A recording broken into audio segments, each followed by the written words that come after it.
Hello all, I am Naren from School of Chemical and Biotechnology, SASTRA. This is a short video lecture on the concepts related to Chemical Engineering Thermodynamics 2 course. In this lecture 16.2, we will see about the Vant Hoff equation and how this helps us to calculate the effect of temperature on equilibrium constant. Now, what we have seen in our earlier lecture is the Gibbs-Helmholtz equation, which helps us to calculate the effect of temperature on the Gibbs energy. So, which can be written that at a constant temperature, dou by dou T, the change with respect to temperature of the Gibbs energy G by RT, or the dimensionless rather Gibbs energy, can be related to the enthalpy of a system. Now, if you apply this Gibbs-Helmholtz to the reactive system and do the summation with multiplied by the stoichiometric coefficient, we get that the change in temperature, the change with respect to temperature, again at constant pressure for the Gibbs energy of the reaction, can be related to the enthalpy of the reaction.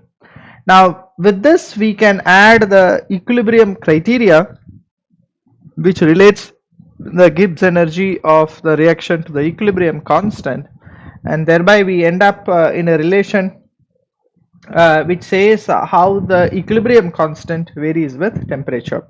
It just made into a total derivative because the pressure being constant, and we assume that the lot equilibrium constant here is going to be a function of only the temperature.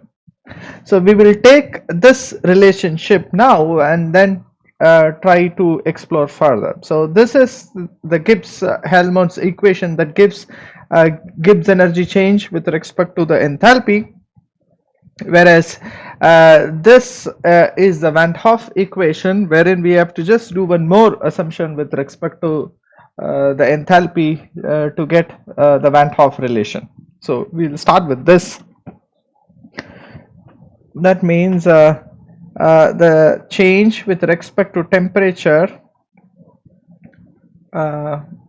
of equilibrium constant is given by delta H r by r t square. So this is what we have here, d by dt by delta H by RT square, or we can write it in this way of d by d of 1 over T of ln Ka is equal to minus delta Hr by the gas constant.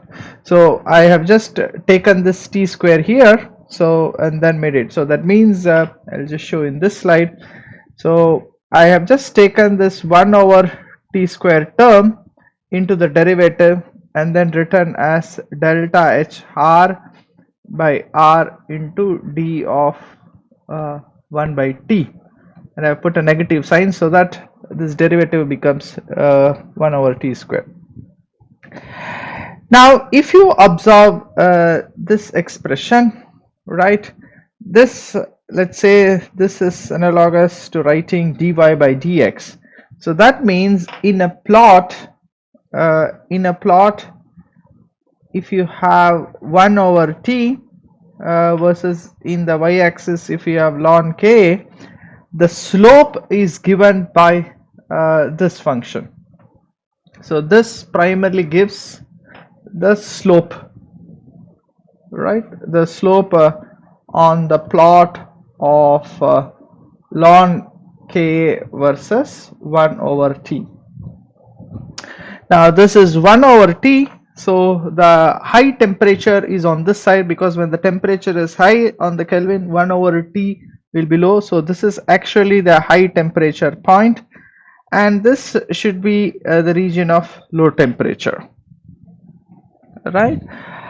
Now let's talk about the slope. So what about the slope?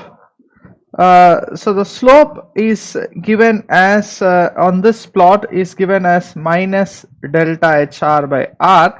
R is always positive, gas constant, so it's about the delta Hr value. Now the slope can be positive or negative depending upon the enthalpy of reaction. Is it clear?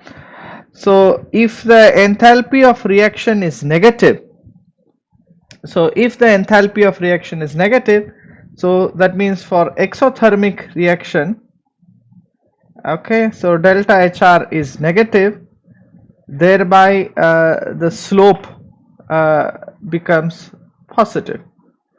Whereas for an endothermic reaction, the enthalpy of reaction is positive, is a positive number, therefore the slope becomes negative. So the slope becomes negative. So this is one thing that we understand, because we are trying to conceptualize how with the temperature the equilibrium constant changes. So this is our first consideration. The second consideration that we have is about what about delta HR itself versus temperature, right? So without knowing the variation of enthalpy of reaction, it is not possible for us to determine this slope, because we need to know whether delta HR changes with temperature or not. Now here is the assumption of behind the Vant Hoff. If we assume that the enthalpy of the reaction is not significantly changed, or if it is approximately equal to the standard enthalpy of the reaction, right? So if the delta HR, we are assuming here that the enthalpy of reaction is not significantly varying with temperature. We will discuss in the further videos what if this delta HR is going to be significantly different.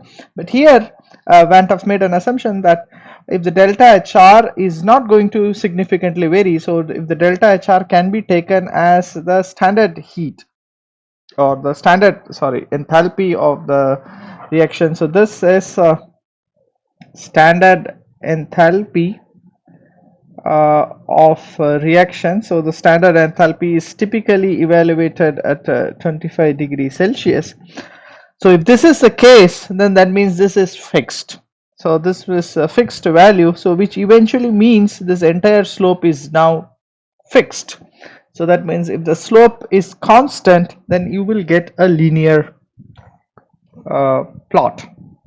So eventually this assumption will help us to make that the slope is constant with 1 over t, and the slope itself can be either positive or negative. So what we get is either a curve like this, right, or a curve like this, right? Just a minute, or a curve like this. This is for exothermic reaction, and this is for endothermic reaction.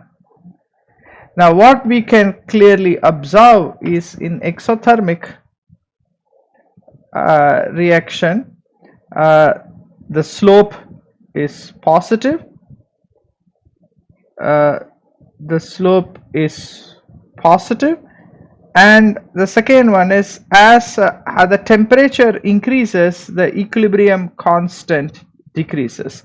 Now you can clearly take 2 points, let's say a point here and a point here, and then compare their ln K values. As the temperature increases, so the temperature is actually increased in this side because it is plotted in the ln K. So I would rather make this as a curve like this, or to put the, so the temperature is increasing in this axis, whereas the K is the low value of K is here. So this is low Ka, and this is high Ka value. So if you increase the temperature, the equilibrium constant comes down for an exothermic reaction. Now let's see what happens for an endothermic reaction. So if it is an endothermic reaction, we have the slope to be negative, and as you increase the temperature, the equilibrium constant also increases. So here again you can take 2 points, let's say 1 point is here and the same point, suppose if you take here, so if you take these 2 points, as you increase the temperature, the equilibrium constant also increases. So this is the characteristic difference that one can obtain between an exothermic and an endothermic reaction using the Vant Hoff equation. So I'll just summarize what we have learned in this video. So we have learned that the change in the equilibrium constant with respect to 1 over T is given by the exothermicity, or rather I would say the enthalpy of the reaction at the standard state. So this is the Vant Hoff equation that helps us to establish, that helps us to find out how will you know the variation of temperature affects the equilibrium constant, and we saw how for exothermic and endothermic the variation will happen. Now if you integrate this Vant Hoff equation, so we can have the integrated form of this Vant Hoff equation. So that means ln d of ln Ka is equal to minus delta Hr by R, gas constant of d over 1 by T. Now let us, if you integrate this over 2 temperature limits, so you are integrating between 2 temperature limits between T1 and T2, where you have as Ka1 and Ka2. Now this being constant, because here we have assumed this to be the standard enthalpy of reaction, so this is constant term. So eventually this is ln Ka2 minus ln Ka1. Sorry, I would just rewrite.